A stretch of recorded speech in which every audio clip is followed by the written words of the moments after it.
To exist as a mere baseline human in this dark Imperium of ours is to endure a state of perpetual terror. For it is to stumble blindly through a universe of grasping wars and ancient hungers, without the light of reason to guide our way. We fumble about the suffocating darkness, blissfully unaware of the multitude of horrors that lie in wait within the void. Yet this ignorance is deemed a holy necessity by the stern watch of the Adeptus Munitorum. To those iron-willed priests of the ecclesiarchy, a mind left open to the nature of the enemy is akin to a fortress with its gates unbarred. They proclaim with absolute authority that to seek knowledge of the enemy is to invite their corruption. To know the foe is to become the foe. Yet even if one manages to evade a spiritual damnation that stalks the periphery of the mind, the material existence of a citizen of the Imperium is a grueling gauntlet of misery and industrial brutality. Even the most basic necessities of life, which should be the birthright of every child of Terra, are instead rare luxuries, as millions are forced to subside on recycled corpse starch and water so heavily laden with heavy metals and Promethean runoffs that every swallow is the slow descent towards mutation and death. Indeed, to be a human in this age of darkness is to be a creature born for suffering, trapped between the anvil of mundane tyranny and the hammer of celestial nightmares. Yet, amidst this sea of despair, there are those who possess the forbidden clarity of what truly dwells between the stars, having traded the comfort of ignorance for the searing traumatic realities of war. They are the unsung millions of the Astra Militarum, the men and women of the Imperial Guard who have seen the Xenos and the Heretic with their own eyes and felt the freezing wind of the abyss upon their face. They carry the weight of this terrible wisdom in their scarred hearts, and despite the overwhelming odds and certainty of their demise, they plant their boots in the blood-soaked soil and hold the line against the encroaching night. Those hallowed words, hold the line. They constitute the very marrow of our fractured Imperium. They represent the final desperate barrier between the flickering candle of humanity and the howling gale of extinction. While legends of old speak of the transhuman might of the Legionnaire Astartes as a singular force of salvation, that era of concentrated might is a ghost of a forgotten age. Memory bled white by 10 millennia of attrition and internal strife. The cataclysmic betrayal of the Great Heresy, an infamy that shall remain forever unforgiven and etched in the annals of history, necessitated the radical structuring of the Legionnaires Astartes under the strictures of the Codex Astartes in the wake of the scouring 021 M31. That titanic military might, which once consisted of 20 grand legions, each boasting tens of thousands, if not hundreds of thousands, of gene-enhanced Terran warriors, was systematically shattered into isolating and fiercely independent chapters that exist today. This dispersal of the Emperor's Chosen meant that the stars were no longer patrolled by the united fists of a legion, but rather by flickering embers of light scattered too thinly across a canvas of absolute black. To step into the void, the need of a frontline force, one that could be everywhere and anywhere all at once, the High Lords of Terra looked to the surviving forces of the baseline human, and for 10,000 years they have held the line. And truly, they do hold that line with a tenacity that defies the very laws of the material universe. For the evidence of their bloody and tireless vigil is written in the very fact of our continued existence, a truth as undeniable as the cold light of the Astronomicon itself. I sit here even now, within the relative sanctity of my scriptoran spire, my quill scratching away upon sacred vellum that has yet been scorched by the fires of war, or stained by the vile ichor of the Xenos, a peace brought solely by the currency of mortal lives. Is it not the same for you, my dearest listener, as you dwell within the teeming iron canyons of your hab blocks, or amidst the thrumming industry of hives and forges? Perhaps you rest within the cramped and rhythmic metal heart of an Imperial void ship, or the fortified silence of a distant military garrison. That you draw breath at all, that the dark tide is kept at bay against the mutant, the heretic, and the vile vermin of the Xenos is the ultimate testament to those nameless billions who stand upon the precipice of oblivion so that we might endure another hour of the Emperor's light. And so I present my next penned work, and the first in a series of the Imperial Guard, the history of the Astra Militarum, the hammer of the Emperor. In the suffocating epoch of the long-forgotten and mythic age of strife, the cradle of our species was cast into a pit of isolation as the Sol system and its nearby colonies was severed from the galaxy by a tempest of warp-born fury. The once stately towers of old Earth's high culture and the miraculous fruits of the age of technology were ground into the dust of 1,000 battlefields, leaving behind only the hollowed-out husks of a fractured civilization. Amidst this howling wilderness of techno-barbarian warlords bloated with petty ambition, they unleashed the forbidden fires of chemical, biological, and thermonuclear devastation, transforming the very womb of mankind to a scarred and radioactive wasteland. It is into this cacophony of casual brutality and endless attrition that the Emperor of Mankind finally emerged from the shadows of history, revealing his radiant presence to a world that had forgotten the very concept of hope. Having prepared for this moment across uncounted millennia, the Master of Mankind set his hand to the forge, crafting the first true military apparatus capable of hammering the warring nation-states of Terra into his singular vision of unity. His earliest cohorts were the Xenos, genetically refined warriors reformed from the mutated scraps of humanity left on our homeworld. These served as the grim precursors to the transhuman might that would follow, forming the story Strife Epoch regiments such as the Geno 52 Chiliads or the Harken Genos. These soldiers were the bloodied anvil upon which the Unification Wars were fought, providing the vital foundation for the later development of the thunderous proto-Astartes known as the Thunder Warriors. As the fires of global conquests were eventually quenched, these veteran formations became the nuclei of a burgeoning war machine, intended not merely to pacify a single planet, but to serve as the springboard for a great crusade that would carry the imperial truth of reason and progress to the furthest reaches of the stars. During these first glorious centuries, the Emperor and his 20 gene sons, his primarchs, led a spearhead of space marine legions that seemed utterly invincible. Yet as the borders of the Master of Mankind's domain expanded across the Great Dark at rapid speed, even the demigod warriors of the Astartes found themselves spread perishly thin across 1 million war zones, and the Strife Epoch regiments from the homeworld were not enough to sustain the growing empire. To secure the worlds brought into compliance, and to ensure the flickering flame of the Enlightenment was not snuffed out by the first passing shadow, the Emperor mandated the creation of the Imperial Army. Drawn from the teeming masses of the newly liberated worlds, these earlier hosts composed of former military militias, hardened mercenaries, and eager volunteers. They were all organised by the nascent administrators of the Corps Logisticae, the bureaucratic forebearers of what we know today as the Departmento Munitorum. The burden of this martial tithe was weighed with a cold and exacting precision, calculated against the soul count of every compliant world. While the desolate frontier planets might yield only a handful of companies, the labyrinth-hive worlds of the galactic core were bled of hundreds of regiments every standard year to feed the insatiable hunger of the Crusade. By the time the Imperial Eagle reached the eastern fringe, this force had evolved into a self-contained and terrifyingly autonomous arm of the Emperor's will, possessing its own warp-capable armadas and heavy-armoured divisions. These mortal commanders wielded the power to topple entire star systems in the Emperor's name, operating with a tactical independence that made them equal to any threat, until that very autonomy was turned like a poisoned blade against the heart of the palace itself. The ultimate tragedy of our species was ignited when the War Master Horus turned his back upon the light, leading fully half of the Space Marine legions into the embrace of damnation, taking within the vast majority of the Imperial Army forces stationed within his shadow. The innumerable masses, either doing as ordered or actually believing in his vanity and heretical lies, turned coat. Millions upon millions of trained soldiers, equipped with the very finest tanks and void ships the Imperium could provide, suddenly became the executioners of the realm they had sworn to protect.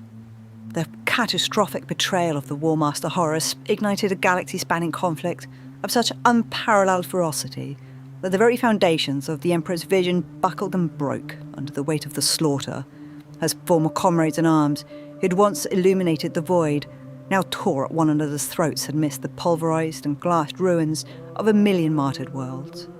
During this desecrated era, the logic of the imperial truth was violently cast down and trampled into the blood-soaked mires, replaced by the jagged, gore-stained idols of malicious and ancient gods, as the desperate, the damned surrendered their soul to the howling madness of the warp. What the traitor Astartes were and still are nightmares made flesh, it It was the sheer scale of the rebellious Imperial army that truly brought the Imperium to its knees. Across every segmentum, the sky was filled with the fire of orbital bombardments as sister fleets engaged in mutual annihilation, while on the ground, the churn of millions of tank treads ground the enlightenment of the Great Crusade into a slurry of ash and bone.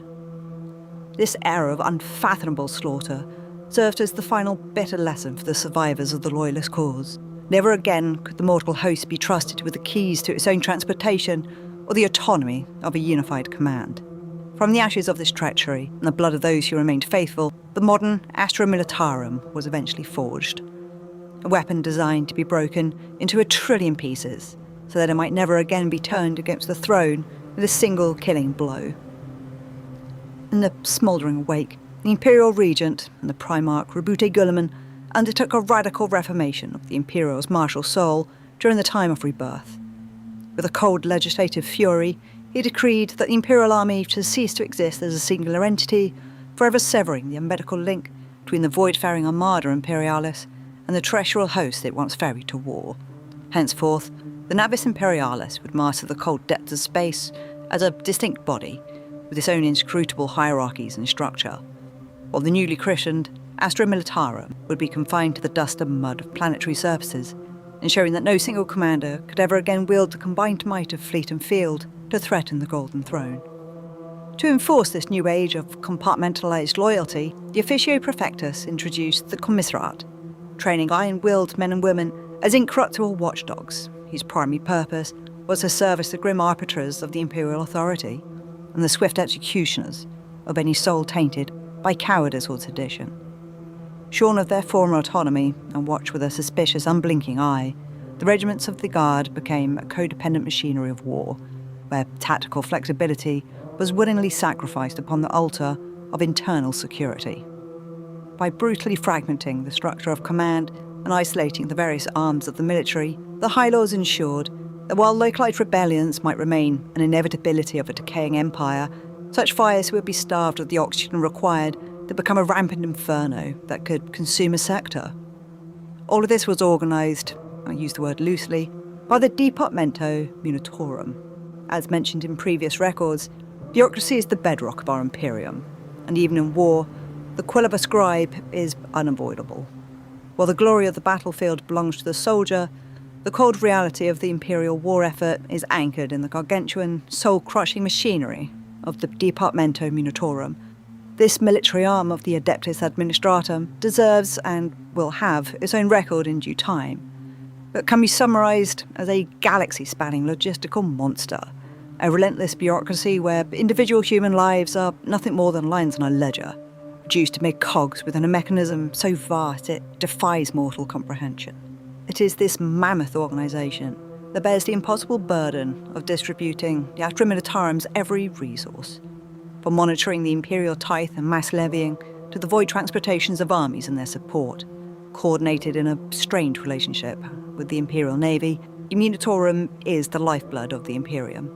Yet, for all of its colossal and world-crushing momentum, this juggernaut of human power is a beast of agonisingly glacial temperament.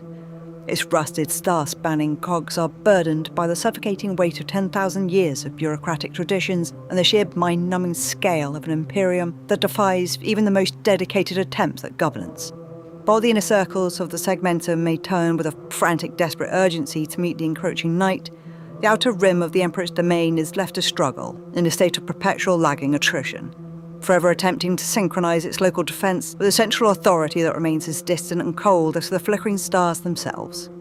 A desperate plea for military intervention may languish in the dim lit of a pulpit station for months, years, or even standard decades, passing through 1,000 trembling hands before an adept hundreds of light years away finally grants the holy seal of sanction. But to use an old Terran proverb, better late than never. To mitigate such temporal decay, the Munitorum does operate with a degree of localised autonomy at the sector and subsector levels.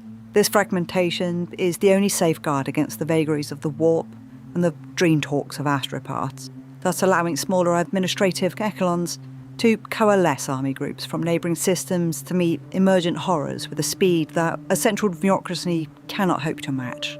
The remit of the Munitorum extends into the very marrow of a guardsman's existence. They oversee everything, every ration pack that staves off starvation, to the grim collections and disposal of the mountain of slain. Furthermore, the Munitorum serves as the ultimate gatekeeper of escalation.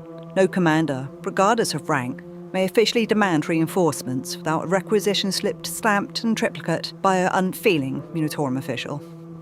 This presence is felt on every world that owes a debt of blood to the Golden Throne, yet one must not mistake ambiguity for efficiency. The Munitorum is a deaf giant, whom quotas are everything, and proper process is the highest form of worship. In an organisation where trillions of menials perform monotonous tasks they do not understand, a single misplaced zero, or a slip on an auto-quill, can be as lethal as any orbital strike. A wrongfully filled out form can divert a much-needed shipment of ammunition to a peaceful paradise world, all while leaving a frontline army to face the Xenos with empty magazines. It is only through the staggering scale of the Guard and the sheer bloody-minded ingenuity of the human spirit that these disastrous errors are absorbed, and victories are snatched from the jaws of administrative failure. And so across the gulf of 10,000 years, the uncountable worlds of our Imperium have raised the never-ending tide of regiments to face the horrors of the void. When the mandate to raise an army group is issued, it is the Departmento Munitorum that assumes total domination over munitions, recruitment, and the grueling technical and medical support required to sustain such a mustering. This process is often a haphazard scramble. Thousands of souls from dozens of desperate worlds are funneled into the meat grinder of the front. Yet, as I assume you're aware, dearest listener, the warp itself is a treacherous mistress. It is a truly unremarkable occurrence for an entire regiments to be incinerated in transit, scattered across the stars by etheric storms, or to emerge from the immaterium thousands of light years wide of their mark. That a sufficient force ever arrives at a crisis point is not a triumph of precision, but a victory of sheer overwhelming mass, a testament to the Munitorum's willingness to drown a problem in an ocean of expendable manpower and steel. Atop his hive city, peering over the world he rules, is the planetary governor. Whether they rule by ancient blood right or by a charter earned in muted treachery, their duty remains absolute. They are the masters of their domain, but they are also the Imperium's primary debtors. Each is responsible for the daily defence of their realm, raising and equipping a planetary defence force to handle the bushfire wars and pirate raids that are too beneath the notice of Imperial forces of the Astra Militarum. They must watch the skies and hearts of their people with equal vigilance, for the outer dark is always hungry, and treachery happens from within. However, the most sacred obligation is the aforementioned Imperial tithe. This archaic and unyielding criteria was birthed during the Great Crusade, that a governor must surrender 1/10 of their planetary total military strength to the Astra Militarum. To provide substandard soldiers in sufficient numbers or troops of questionable genetic purity is a capital offence. Consequently, most governors, driven more by self-preservation than their altruism, pour their finest warriors into those foundations. On many worlds, being chosen for the tithe is a matter of profound, if doomed, honour. In times of extreme peril, Munitorum may demand even more, emptying entire continents of their youth. And a governor cannot refuse. They know that the only thing standing between their world and total annihilation is the continued favour of the Imperium. For the Munitorum's most terrifying punishment is not invasion, but to simply cut a world loose, unsupported, unwanted, and undeserving of the light of the throne.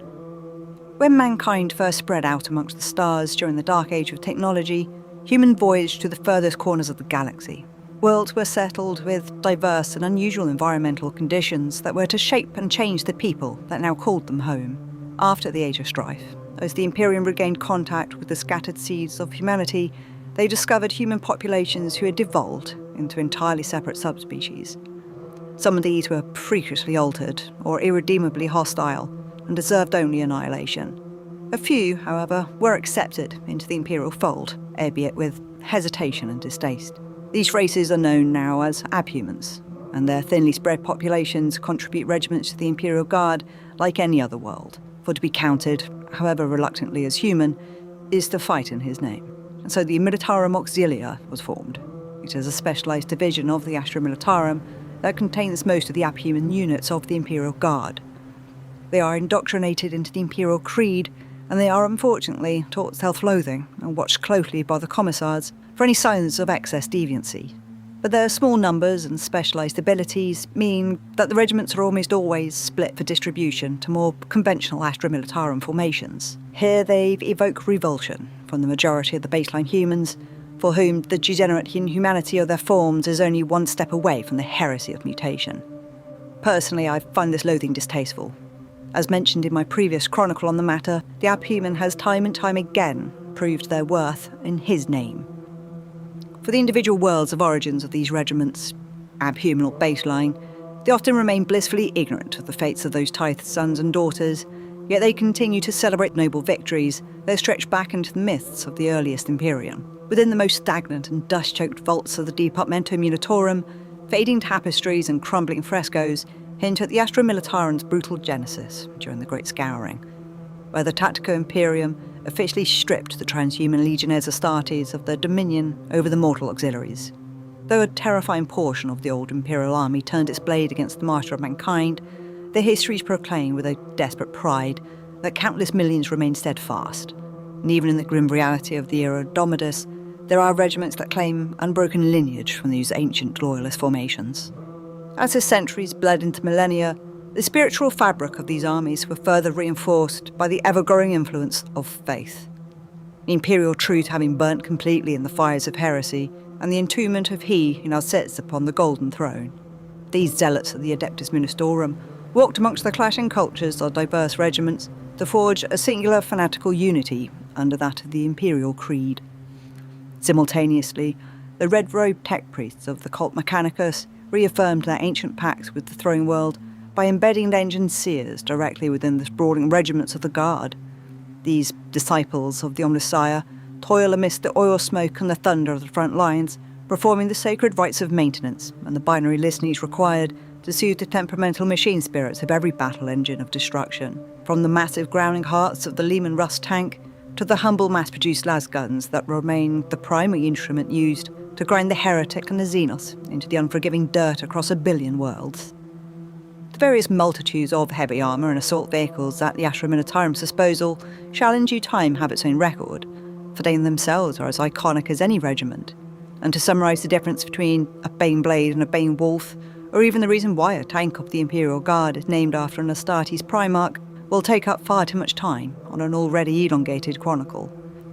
Indeed, to undertake a comprehensive and singular chronicle on any aspect of the Astra Militarum is to invite a madness I would rather avoid, but such a task would necessitate the cataloguing of 1 billion martyred souls across 10,000 years of unceasing slaughter, a feat that would swamp any archive and exhaust the lives of 1,000 generations of scribes. Within this staggering tapestry of sacrifice, where regiments are raised and extinguished like a flickering candle in a gale, certain names do resonate throughout history, not merely for their lineage, but for the sheer bloody providence of their station and the magnitude of their achievements. One need only look into the haunting gas-masked faces of the Death Korps of Krieg, whose penance is written in the radioactive soil of 1,000 worlds, or the iron-shod divisions of the Armageddon-stilled Legion, who have turned their soot-choked hive world into a perpetual anvil against the green tide of the Orc. Beside them stand the apex predators of the Catachan Jungle Fighters, men and women forged in the crucible of a death world so hostile it breeds warriors of unparalleled lethality.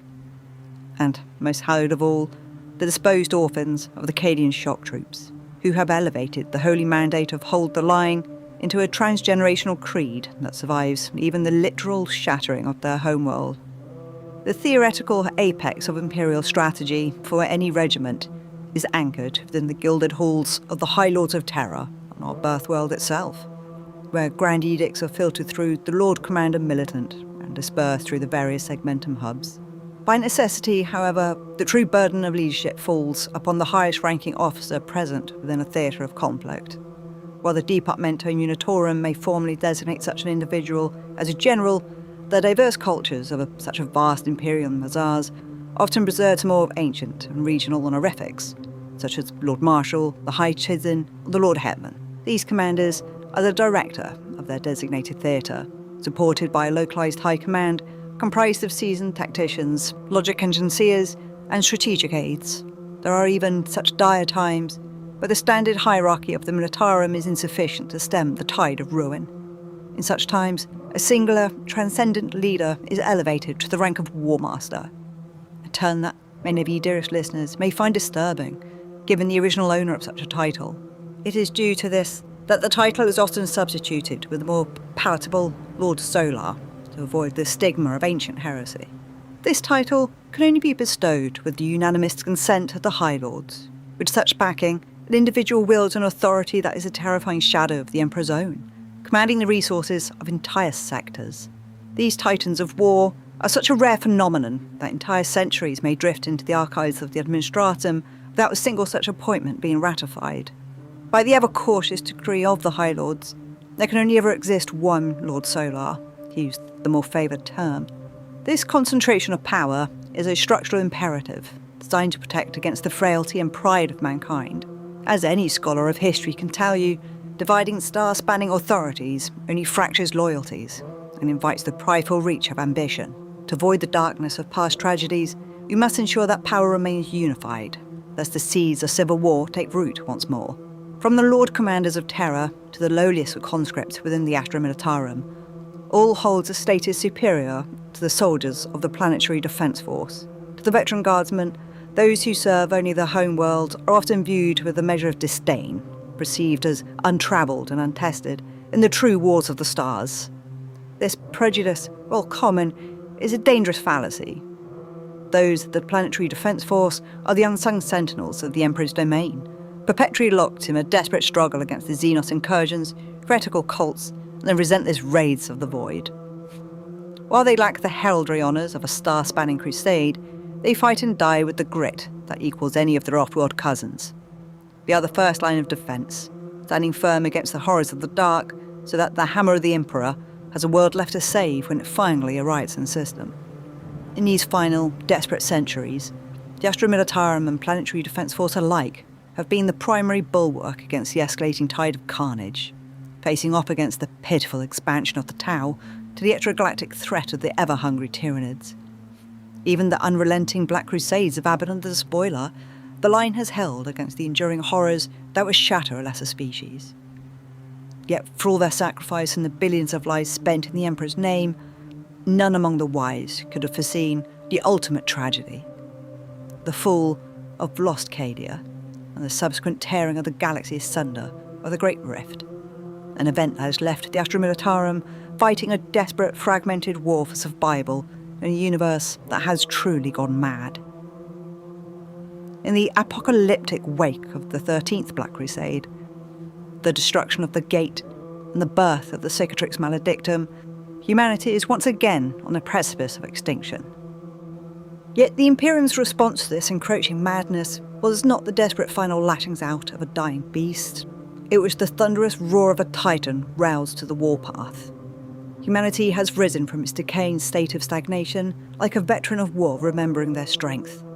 We have mobilised a response that could be considered grander in scope than the mythic host led by the Emperor of Mankind himself during the Great Crusade.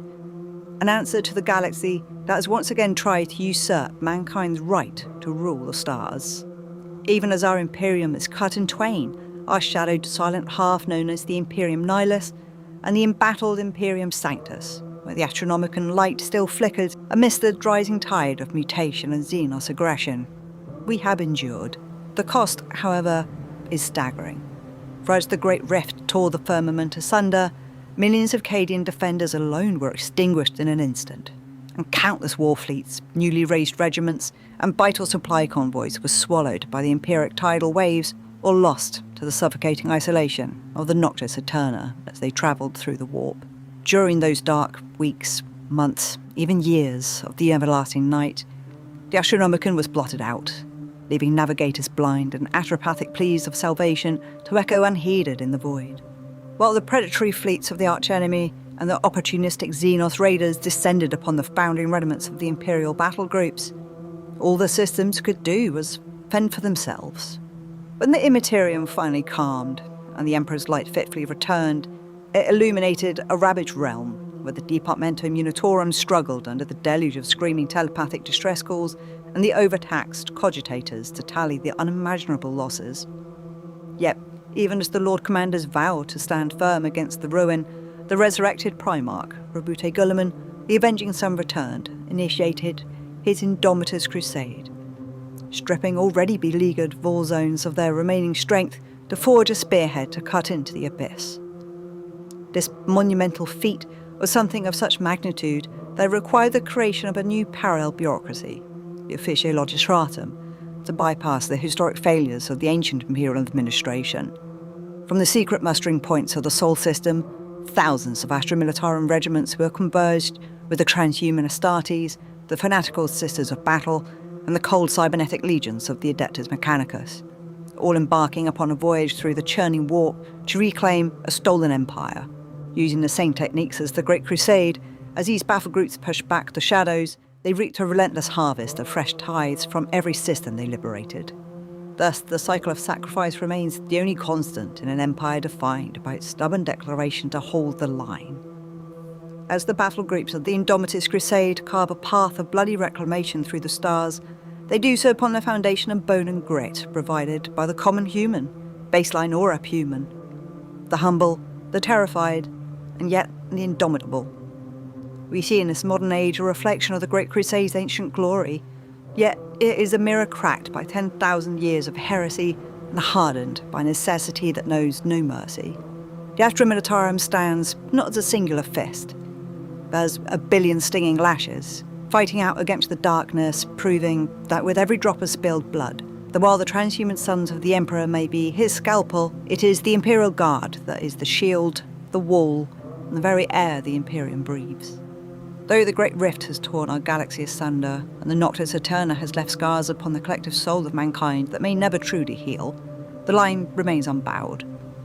From the eradicated wastes of Krieg to the shattered remains of Cadia, the mandate remains unchanged, to stand in the face of certain extinction, and yet deny the abyss its victory.